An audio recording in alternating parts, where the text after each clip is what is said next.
Welcome to another edition of Crossbody Corrections. My name is Evan, I am Javier. and we are here to rebook historical wrestling mistakes. We are taking an angle that went terribly and making it better because we think we're smart. So we we think we have the know-how with the benefit of hindsight to make these angles better. And this week we rebook the anonymous Raw general manager. Yeah, I'm not looking forward to this. There are some things we'll probably end up doing on here that are just uncorrectable, like Yes, incorrectable, whatever the word is, that we can't fix them. they're not salvageable. Like there's It's nothing to make like them better. it's like the bad boy that everyone thinks that they can fix. But they can't You fix them. can't fix him. He's got a You can deep try. fentanyl addiction. Like there's Yeah, nothing. It's it's nothing. chalked. It's This chalked. chalked. This is not going to be a correction that is going to sit well because it's bad. You remember the Raw anonymous general manager, right? The time that AI controlled Raw. What a cool time that was. There was an anonymous Raw general manager who did not want to make their name known, and they replaced Bret Hart as the person who was running the show. And they would send little emails, and it would go to Michael Cole, and this is heel Michael Cole, and he'd say, and I quote, and the Raw general manager was a dick to It most was bad. faces on I the hated it. roster. It was not good. We would learn eventually who the Raw general manager was. Do you remember who it was? It was Hornswoggle. It was the leprechaun under the ring. It was Hornswoggle. They clearly didn't know, and also it wasn't revealed during the initial run of the anonymous Raw general Nope. manager. It was It's revealed like a year later. in the lead up to Raw 1000. So a really weird time. Um, I don't have any fond memories of this. I also wasn't watching, but on my rewatch of the era, I was like, "This is so bad." Did you know what Hornswoggle suggested it was going to be? That he was going to be like a mobster, like a mafia person with a Yeah, Napoleon complex. he stated that the original plan for his general manager character was a mob boss style character with this Napoleon complex throwing his power around. Which, sure, there's some interesting area there, but I no. like it. Is that what your rebooking is going to be? Because we're going to take this No. and rebook it to be a little bit better than surprise. It was Hornswoggle all along. Yes, with a key distinction being, hey, look, it's the draft time. It is the draft time. Javier is going to flip the draft time. I will call it in the air, and we will see who goes first for this endeavor. Heads. It's tails. Oh, I'm So leading I off, get aren't to I? choose, and this time we did not have an agreement behind the scenes on how the storyline was going to go, brother. So this is shoot. You're going first. Yeah, that's what I thought. All right. So, if you are an anonymous general manager, what does that tell us about you? It tells us that you are a chicken shit, right? Because it's true. Because if you were a tough guy, you would be able to stand behind your decisions. But the raw general manager, anonymous general manager, in someone who's scheming to get what they want, is someone who is afraid of repercussion, doesn't want anyone to know it's them, right? They're working from behind the scenes. I'm going to let you know, you're going to absolutely hate who my pick is for the Raw Anonymous General Manager, and I don't care because it's a stupid storyline. But I Okay. fix what I think is a bigger mistake. All right. Okay. Somebody who's a dick to face is somebody who's very annoying. So, at this point, Michael Cole has been heel for a bit now, right? I don't like it. Michael Cole decided that he hated fun and therefore NXT and was doing heel play-by-play, and it was really bad. We all agree that heel Michael Cole was awful. Heel Michael Cole was terrible. Cole Everything is about it a was bad. Cole is a legitimately good play-by-play guy, which sucks because having him turn heel made his play-by-play insufferable. Plus, we had to listen to him for 3 hours a week.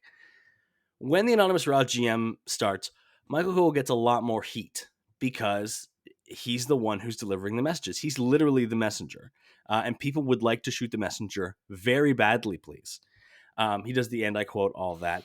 The Raw GM, the Anonymous Raw GM in my booking, leans into pretending that it is Michael Cole, garnering heat on Cole. Cole is adamant that it is not him. It's not him. Okay. The Anonymous Raw GM books a match with some big heel at the time. I don't know who. You pick. I don't really care. Maybe 2010. I don't know. Sheamus. Sheamus, Wade Barrett. Like, you pick. Who cares? Said heel gets pissed at Cole, thinking that it's him, and injures Cole. Cole is replaced on commentary by the Anonymous Raw general manager that we don't know at the time, Matt Stryker. That's right. Matt Stryker is the Raw Anonymous General Manager. Strap in, folks. We're fixing things. So, I gotta grab the big Aquaphor tub to start playing with it. Michael, Stryker says he's here to help step up in Cole's absence and turn it around. At this point, ECW has folded, so Matt Stryker doesn't have anything to do. But Matt Stryker's still employed? He is. He is employed for another year after ECW folds. I checked. I checked the tapes. He starts showing some heel tendencies, and Lawler, who is on commentary with him, starts getting annoyed. The anonymous Raw general manager starts to do things against Jerry Lawler. Jerry Lawler still gets his TLC title shot against The Miz, but the anonymous Raw general manager announces that if he loses his shot against Miz, he will also be removed from commentary. He loses, thanks to, I just said, a shit heel like Jack Swagger. Sure, why not? I like Jack Swagger. He's shitty at this point. He's removed from commentary as well. Cole recovers from his injuries, which is great. Everyone's actually kind of happy because when you get, absence makes the heart grow fonder, people are like, actually, Cole will be better than dealing with Matt Stryker every fucking week. But the Raw general manager now announces that the change is permanent. Michael Cole is no longer going to be on commentary, and instead, it's going to be Matt Stryker moving forward. Cole can call NXT and NXT alone. Cole hires a detective to get on the case because you're goddamn right. I still want Santino to solve this. I think that was funny. I just think it was in the wrong time frame. Okay. Santino finds out it was obviously Matt Stryker. He figures it out. I don't know how he figures it out. Let Santino do some straight up Naked Gun acting, make him fall into things, make him find out the answer through the dumbest way possible because Santino will make it work. At this point, Stryker is insufferable on commentary. People want him gone. He's mad that ECW got canceled, which I think would be a very funny reason to do any of this. Wants to have his own show, wants to take over for Cole. He knew people would turn on Cole, so he kind of orchestrated the whole thing. Cole and Lawler show up with a challenge because Cole and Lawler are aligned here because Michael Cole is back to being babyface. Please tell me you're not going where I think you're going. It is Stryker versus Lawler at WrestleMania 27 instead of Cole versus Lawler. That is a objectively better match, and you cannot tell me otherwise. It is better. But why? Because these are the stakes. Thank you for... but why? Why Matt Stryker? Because this angle sucks. No, but why, Evan? Why?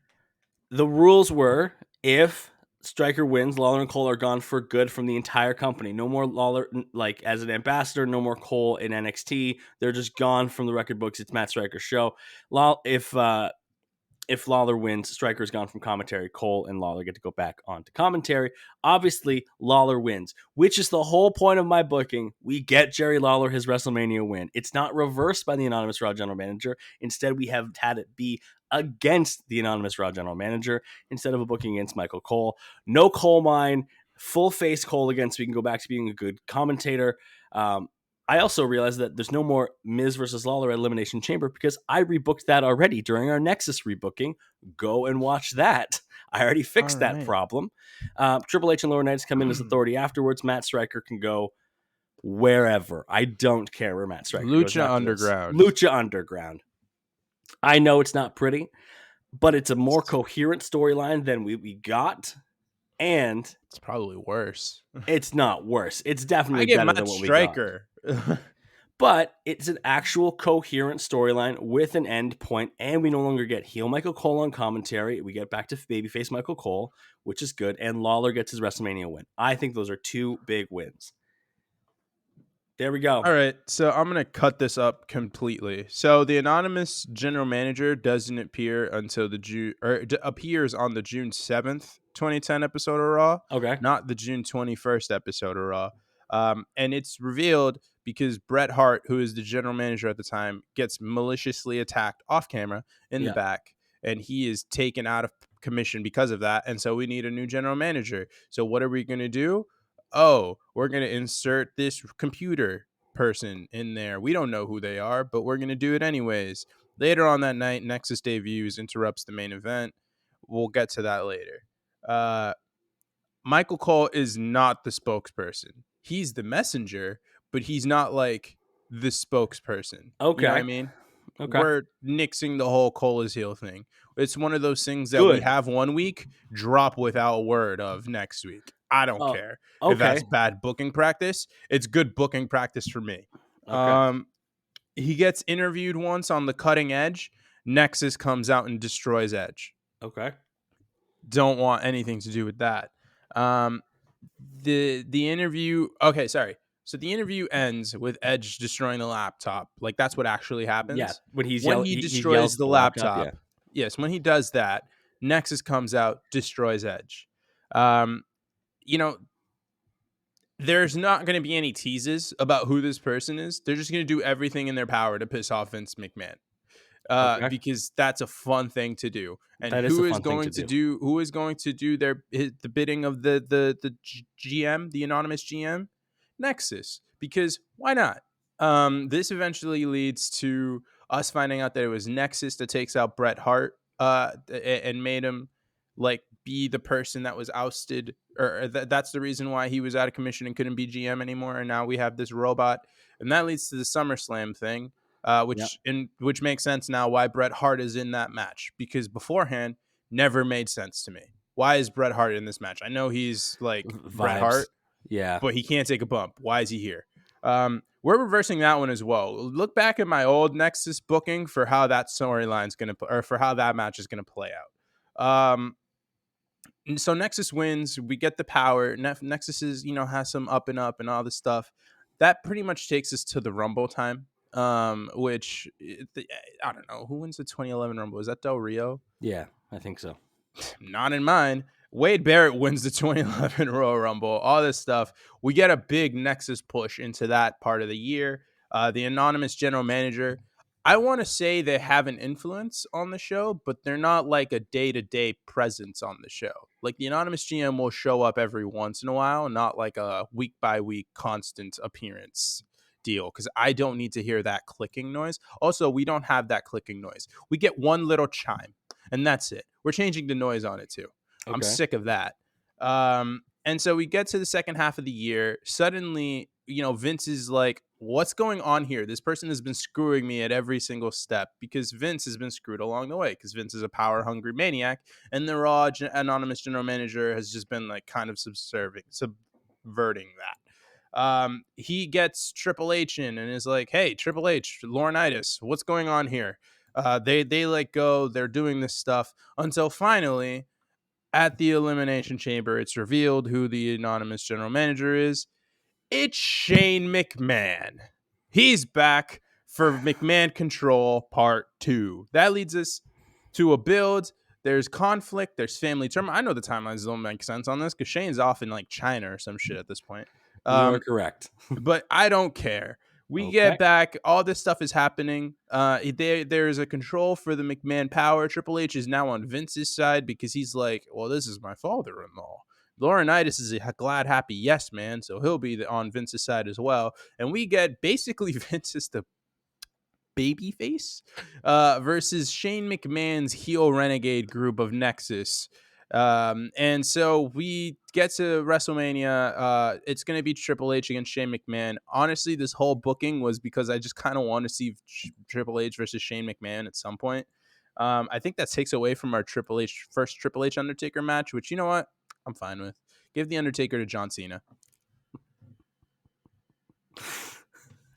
Okay. Triple H wins because Shane McMahon's not sticking around anyway. So, yeah.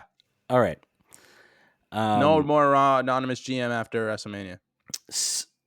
So, like, I have a couple of thoughts. Go ahead. One, you're right. Shane is busy in China being a businessman, but it's better than Matt Striker. At least Matt Striker can happen, right? And we're working on it. General manager is like a thing that plays through. I also don't love that the Nexus are just essentially Shane's lackeys now. All right. Well, it's better than the alternative that they got. But we already fixed that in our other booking. Yeah. And it was nice.